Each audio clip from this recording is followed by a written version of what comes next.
야곱이 한 달을 그와 함께 거주하더니 라반이 야곱에게 이르되 내가 비록 내 생질이나 어찌 그저 내 일을 하겠느냐. 내 품삯을 어떻게 할지 내게 말하라.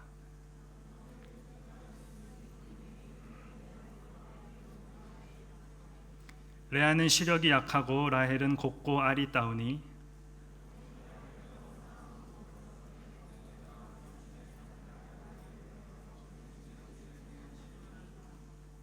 라반이 이르되 그를 내게 주는 것이 타인에게 주는 것보다 나으니 나와 함께 있으라.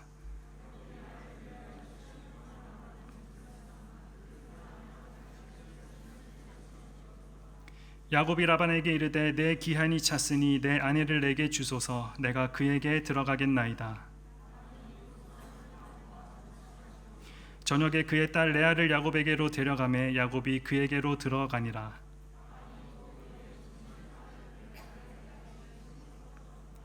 야곱이 아침에 보니 레아라. 라반에게 이르되 외삼촌이 어찌하여 내게 이같이 행하셨나이까. 내가 라헬을 위하여 외삼촌을 섬기지 아니하였나이까. 외삼촌이 나를 속이심은 어찌 됨이니이까.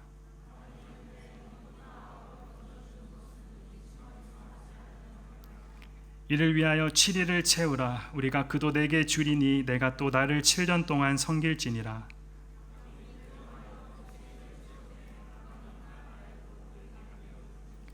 라반이 또 그의 여종 빌하를 그의 딸 라헬에게 주어 시녀가 되게 하매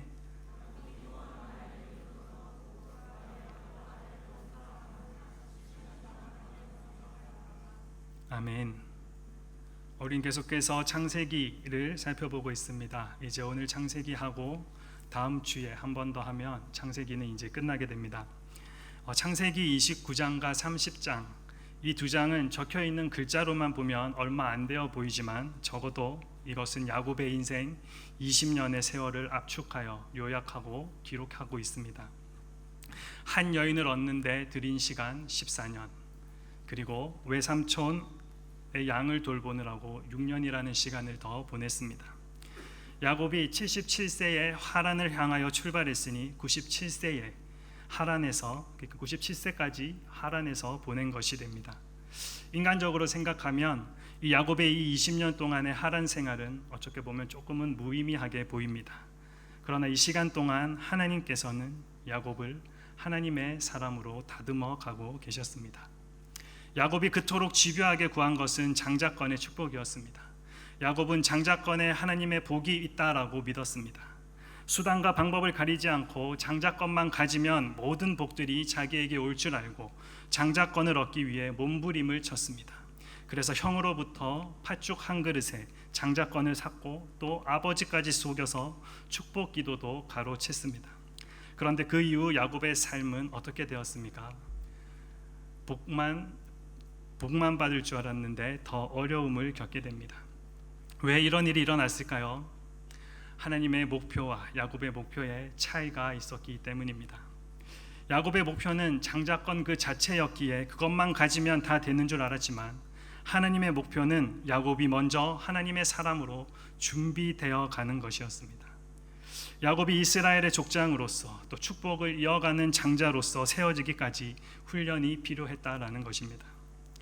우리가 원석에서 정금을 만들려면 그 원석을 반드시 용광로에 집어넣어야 하는 것과 같이 우리 옛사람의 모습을 벗어버리고 하나님의 사람으로 되어가는 연단의 과정이 필요하다라는 것입니다. 오늘 본문 29장의 시작은 이렇게 시작됩니다. 야곱이 길을 떠나 동방 사람의 땅에 이르러. 야곱은 목적지까지 무사히 도착합니다. 처음 가는 먼 길을 혼자서 잘 걸어왔습니다. 긴 시간 걸렸을 것이고 쉽지 않은 여행길이었습니다. 우리 성경에 야곱이 길을 떠나라고 번역되어 있는데 이것을 원문으로 직역을 해보면 야곱이 자신의 발을 들어 올렸다라는 적극적인 의미입니다. 좀 더 느낌을 살려서 표현하면 야곱이 자기 발을 힘차게 내디뎌서 동방 사람의 땅에 이르렀다라는 표현이 된다라는 것입니다. 형 에서의 보복을 피해서 브에셀바 부모님의 그 집을 떠나 도망쳐 나올 때 야곱의 그 마음이 어떠했을까요? 암담하고 그 침울한 마음의 상태에서 벗어나서 이제는 새로운 소망과 꿈을 가지고 매우 가벼운 발걸음으로 하란을 향해 출발했음을 말해주고 있습니다. 그렇다면 무엇이 야곱의 기분을 이처럼 변화시켰을까요? 그것은 그가 베델에서 하나님을 만났기 때문입니다. 야곱은 하나님을 믿기는 했지만 하나님을 만난 일은 없었습니다. 하나님을 믿는다는 것과 만난다라는 것은 다릅니다. 저는 여러분이 하나님을 믿는 것뿐만 아니라 만나는 복도 있기를 바랍니다. 하나님을 만난 사람은 그 삶이 변화되게 되어 있습니다. 여러분 중에 아직 하나님을 만나지 못하고 아직도 두려움과 어려움 가운데 짓눌려 있는 사람들이 있습니까? 간절하게 하나님을 찾으십시오. 하나님은 당신을 간절히 찾고 구하는 자에게 당신을 나타내 주시고 만나 주시고 그의 삶을 기쁨과 소망의 삶으로 바꾸어 주십니다. 베델에서 하나님을 만난 그 경험은 야곱의 그 무거운 발걸음을 가볍게 했습니다. 현실은 여전히 도망자일 뿐이지만 이전과 달리 새로운 마음으로 하란을 향해 출발할 수 있었습니다. 야곱에게 새로운 힘이 생긴 것입니다. 하나님이 야곱과 함께 하신다고, 지키신다고 분명 약속하셨습니다. 야곱을 다시 약속의 땅으로 인도하신다고 말씀하셨습니다. 야곱에게는 하나님이 말씀하신 약속이 있었다라는 것입니다. 우리는 이 짧은 구절에서도 그 약속이 이루어지고 있음을 발견하게 됩니다. 하나님의 약속이 이루어지고 있기 때문에 야곱이 하란까지 무사히 도착할 수 있었습니다.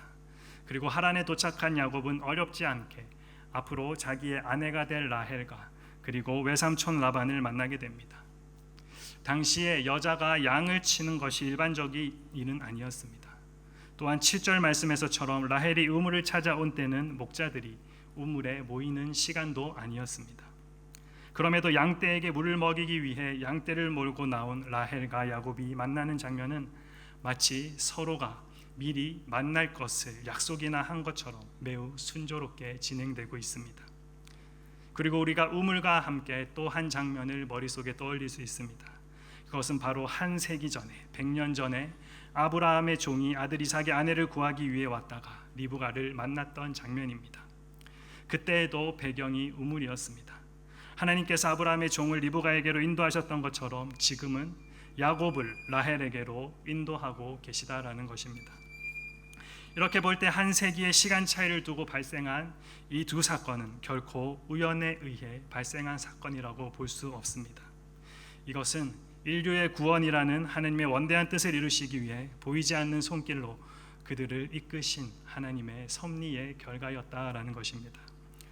그렇습니다. 하나님은 오늘날에도 그리고 지금 이 순간에도 우리가 알지 못하는 그 순간에도 저와 여러분의 삶의 배후에서 우리의 생각과 발걸음을 지키시고 인도하십니다.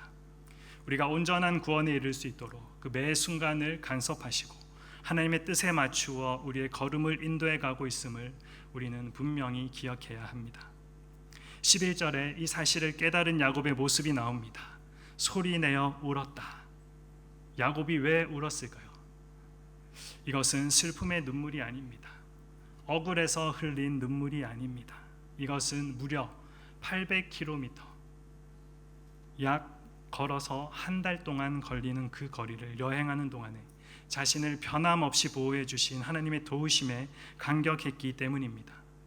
하나님의 인도하심은 실수가 없으시구나. 하나님께서 과연 나에게 약속하신 대로 하나하나 응답해 가고 계시는구나. 이것을 실제로 야곱이 깨닫게 되었다라는 것입니다. 하나님 앞에 눈물로 감사하고 감격할 줄 아는 이런 야곱의 모습이야말로 참으로 감사에 인색하고 감정이 메마른 오늘을 살아가는 우리가 배워야 할 모습입니다. 야곱이 아버지의 조카라는 사실을 알게 된 라헬은 이제 즉시 달려가서 이 소식을 라반에게 전합니다. 그리고 라반은 야곱이 있는 우물로 달려옵니다. 예전에도 라반은 우물로 달려간 일이 있습니다. 그때와 상황이 좀 다른 것이 있다면 옛적에 아브라함의 종들은 많은 재물과 함께 왔었지만 지금 야곱은 가진 것 하나 없는 빈털터리 신세와도 같이 그렇게 와 있습니다. 라반의 성품으로 짐작해 봤을 때 비록 야곱이 지금 가진 것 아무것도 없지만 자기 집안의 일꾼으로 쓸만하다라고 생각했을지 모릅니다. 이렇게 야곱은 라반의 집에 머물게 됩니다. 그리고 외삼촌 집에 머무는 동안 야곱은 하나님의 특별한 훈련을 받게 됩니다. 하나님이 준비하신 야곱의 훈련 파트너는 바로 외삼촌 라반이었습니다. 라반의 집에 거한 지 한 달쯤 되었을 때 라반이 야곱을 부릅니다. 비록 야곱이 자신의 조카이기는 하지만 계속해서 대가 없이 집안일을 시킬 수 없으니 임금을 웨이지를 얼마나 받을지 정하자라는 것입니다. 15절 말씀이죠. 라반이 야곱에게 이르되 내가 비록 내 생질이나 어찌 그저 내 일을 하겠느냐, 내 품삯을 어떻게 할지 내게 말하라. 여러분들, 딜을 하는 것에서만큼은 자신 있는 사람이 누구입니까? 바로 야곱이었습니다. 형 에서의 장자권을 기가 막히게 흥정해서 팥죽 한 그릇에 바꿔치기 한 야곱입니다. 외삼촌 라반이 일한 대가를 물어보자 기다렸다는 듯이 야곱이 하는 딜은 18절 말씀입니다. 야곱이 라헬을 더 사랑함으로 대답하되 내가 외삼촌의 작은 딸 라헬을 위하여 외삼촌에게 7년을 섬기리이다. 야곱은 라헬을 사랑했기 때문에 결혼하고자 이를 위해서 7년을 아무 돈도 받지 않고 일하겠다라고 말합니다. 당시 아내를 얻기 위해서는 신랑이 신부를 데려가는 조건으로 신부 아버지에게 결혼 지참금을 주는 전통이 있었습니다. 보통 3년에서 4년 정도의 임금을 지불했다고 합니다. 그런 면에서 야곱이 7년 동안 돈을 받지 않고 일하겠다라고 하는 것은 보통 사람보다도 2배 정도의 돈을 더 내는 것이라고 생각할 수 있습니다. 그리고 야곱의 처지를 잘 알고 있는 라반, 야곱은 자신이 했던 그 딜이 라반에게 아주 정확하게 통할 것이라고 생각했지만 라반은 야곱보다 더 큰 속임수와 생각을 가지고 있었던 사람입니다. 오히려 라반은 자신에게 유리하게 야곱을 이용합니다. 자신의 이익을 위해 남을 이용하기만 했던 야곱이 이제는 반대의 입장이 되었습니다. 당장의 배고픔을 해결하는 것에 눈이 멀어 있던 형에서 늙어서 눈이 멀어 있던 아버지 이삭, 그리고 이제 사랑에 눈이 멀어 있는 야곱, 이제는 야곱이 속임을 당할 차례입니다. 7년만 참으면 되는 줄 알았습니다. 야곱은 이제 라헬과 결혼하고 나서 하나님 말씀에 따라 다시 약속의 땅으로 돌아가면 되는 줄 알았습니다. 그런데 여기서 뭔가 심상치 않은 불안한 이야기가 등장합니다. 그것은 라반에게 2딸이 있었다라는 것입니다. 라헬에게는 레아라는 언니가 있었습니다. 여기에 뭔가 불안함이 있습니다. 마치 형 에서와 동생 야곱 사이에 문제가 있었듯이 언니 레아와 동생 라헬 사이에도 뭔가 일이 벌어질 것 같은 그런 느낌을 받습니다. 그리고 창세기 기자는 어김없이 17절에서 이 둘을 이렇게 비교하고 있습니다. 레아는 시력이 약하고 라헬은 곱고 아리따우니. 갑자기 뜬금없이 시력이 약하다라는 말이 무슨 말입니까? 여기서 약하다라는 단어는 2가지 의미를 가지고 있습니다. 하나는 부족하다, 약하다라는 의미인데, 이 경우에 레아가 시력이 좋지 않았기 때문에 항상 사람을 볼 때 눈을 찡그리면서 봤다라는 것입니다. 그렇기 때문에 여자의 아름다운 모습을 보기보다는 항상 찡그린 얼굴로 있었기 때문에 사람의 매력을 끌기에는 별로 그렇게 보기에 좋지 않았다라는 것이죠. 그리고 다른 하나는 연하다, 부드럽다라는 의미인데, 이 경우에는 레아가 시력이 약한 것은 아니지만 2 눈동자의 색깔이 부드러워서 초롱초롱한 총기가 없었다라고 의미하는 것입니다. 하지만 둘 중 어느 뜻의 해석을 우리가 하든지 간에 이것은 레아에게 치명적인 약점이 되는 것입니다. 즉 레아의 외모가 라헬에 비하면 초라했다라는 것입니다. 결국 야곱이 선택한 것은 누구입니까? 라헬이죠. 라헬을 사랑했고 자신이 사랑하는 라헬을 위해 7년을 봉사하며 기다립니다.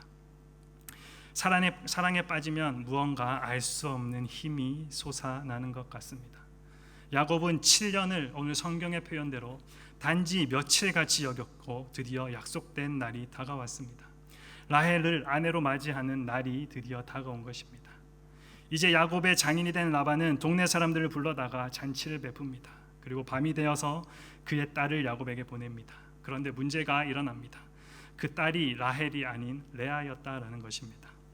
야곱은 아무것도 모르고 자신에게 온 그 여자를 당연히 라헬이라고 생각하고 첫날 밤을 보냈습니다. 요즘처럼 전등이 있었던 것도 아니고 얼굴을 확인하기 힘든 상황이었음에는 분명합니다.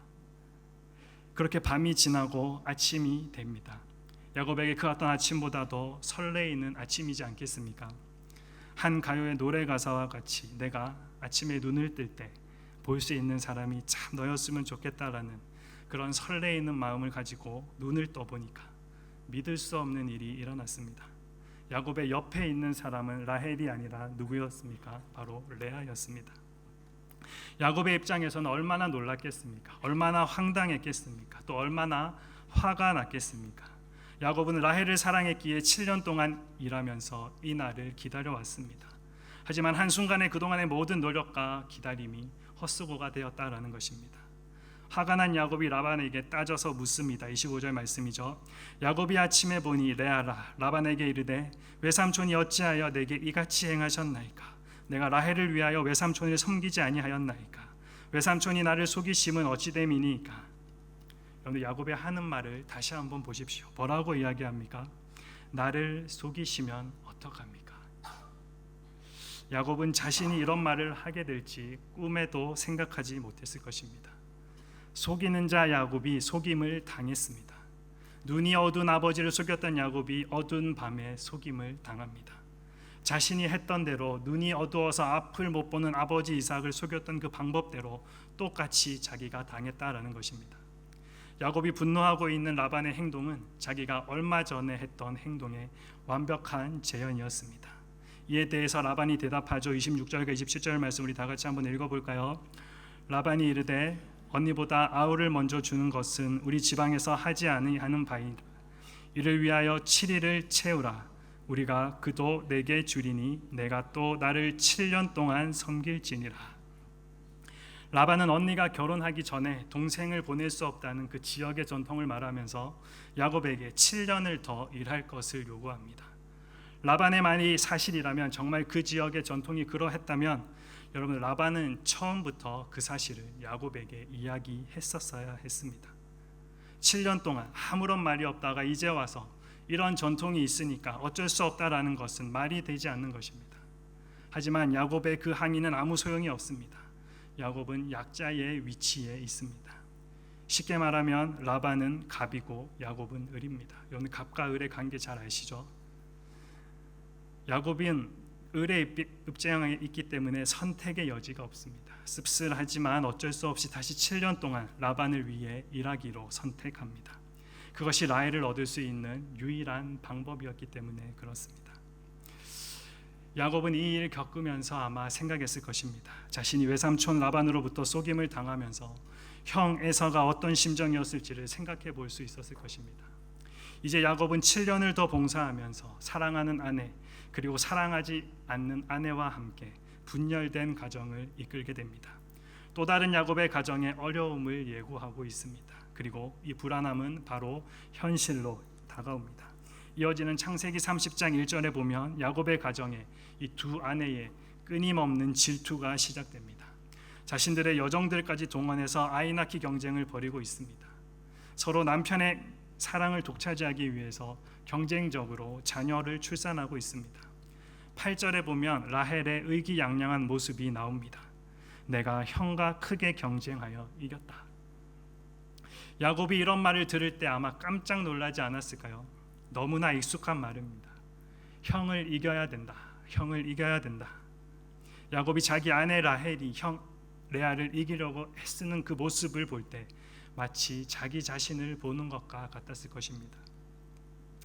라헬을 끔찍히 사랑한 야곱, 그리고 남편의 거절감 속에서 고통하는 레아, 그리고 의무감으로 대하는 남편, 야곱으로 인해 고통하는 세월들, 이 모두가 야곱이 그 삶에 심어놓은 대로 치러야 할 대가였습니다.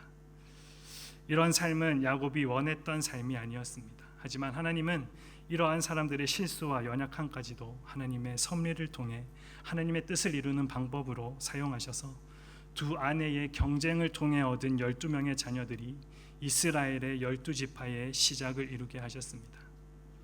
여기에 하나님의 은혜가 있습니다. 우리도 부족하고 연약함 투성임에도 불구하고 하나님의 도구로 사용될 수 있는 이유가 바로 여기에 있습니다. 여러분, 오늘 우리가 살펴본 야곱의 20년 하란 생활을 창세기 기자가 기록해 놓은 이유가 무엇일까요? 야곱의 인생을 통해 우리의 삶을 인도하시는 하나님의 섭리를 보여주고 있습니다. 이 시간들은 야곱의 삶 가운데 결코 무의미한 시간들이 아니라 하나님께서 야곱을 연단해 가시는 훈련의 시간이었습니다. 하나님은 우리가 하나님의 자녀다운 모습으로 변화되기를 원하시기에 하나님의 선하신 뜻 가운데 하나님이 원하시는 방법으로 그의 자녀들을 훈련시키신다라는 것입니다. 우리가 본 야곱의 모습은 하나님의 자녀임에도 전혀 하나님의 자녀답지 않은 삶이었습니다. 하지만 그가 하나님을 만난 후에 삶의 변화가 찾아왔습니다.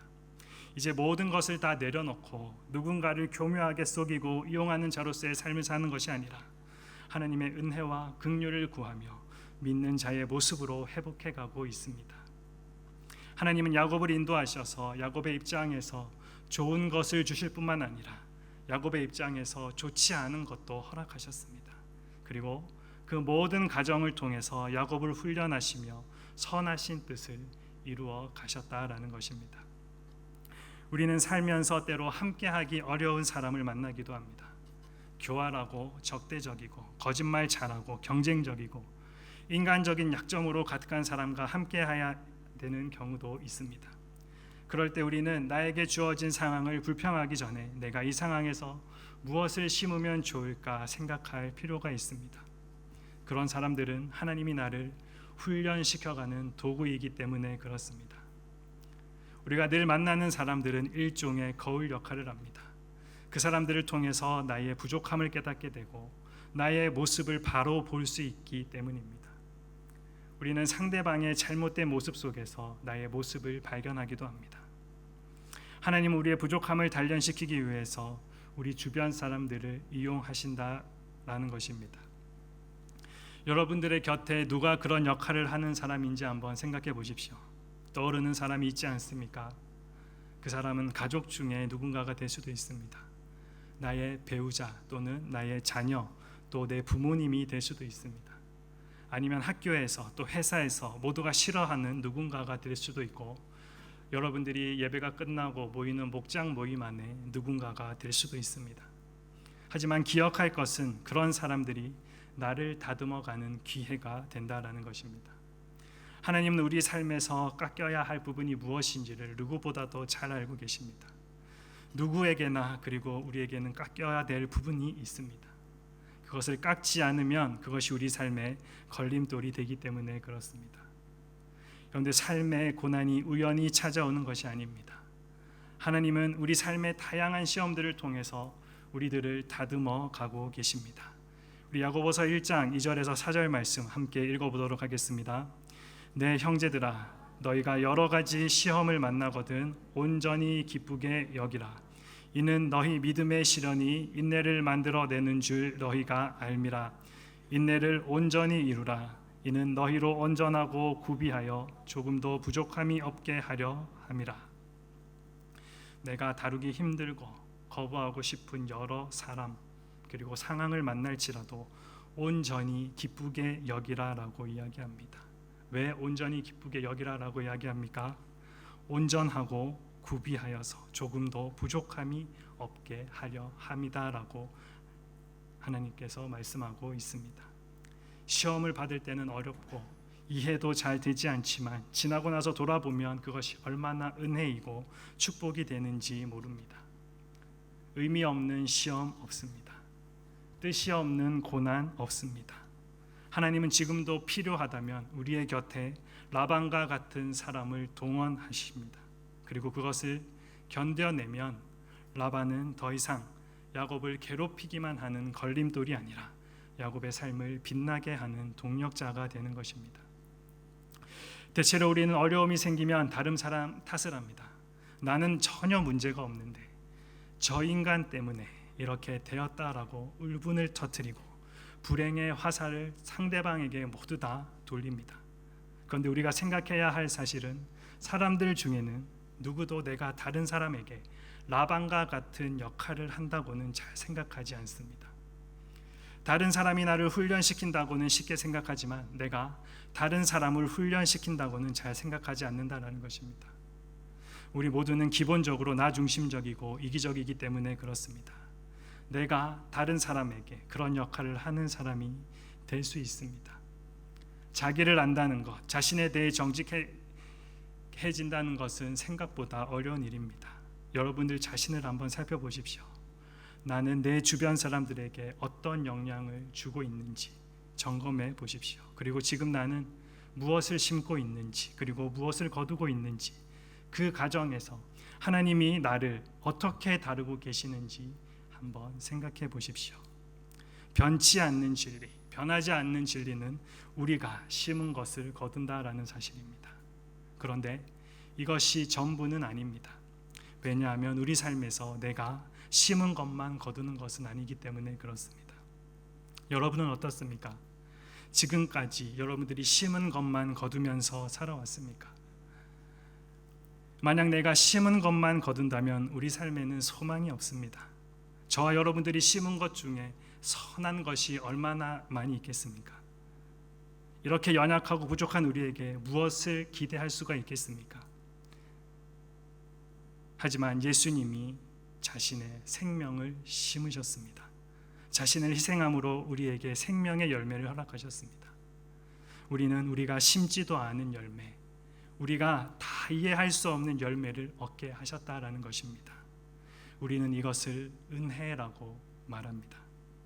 우리 삶에는 하나님의 섭리 가운데 내가 심은 대로 거두는 원리뿐만 아니라 은혜의 원리도 있음을 기억해야 합니다.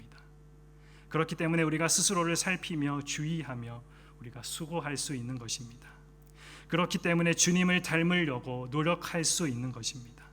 그리고 그렇기 때문에 우리가 연약하여서 넘어질 때마다 다시금 그분의 은혜에 기대어 일어설 수 있는 것입니다. 그래서 우리가 기쁨으로 주님을 섬기면서 살아갈 수 있는 이유가 여기에 있습니다.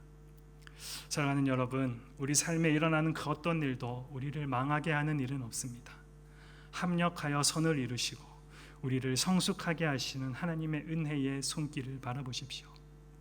오늘도 인간관계의 어려움을 겪는 청년들이 있을 것입니다. 이해할 수 없는 상황 가운데서 힘들어하고 어려움을 겪는 청년들이 있을 것입니다.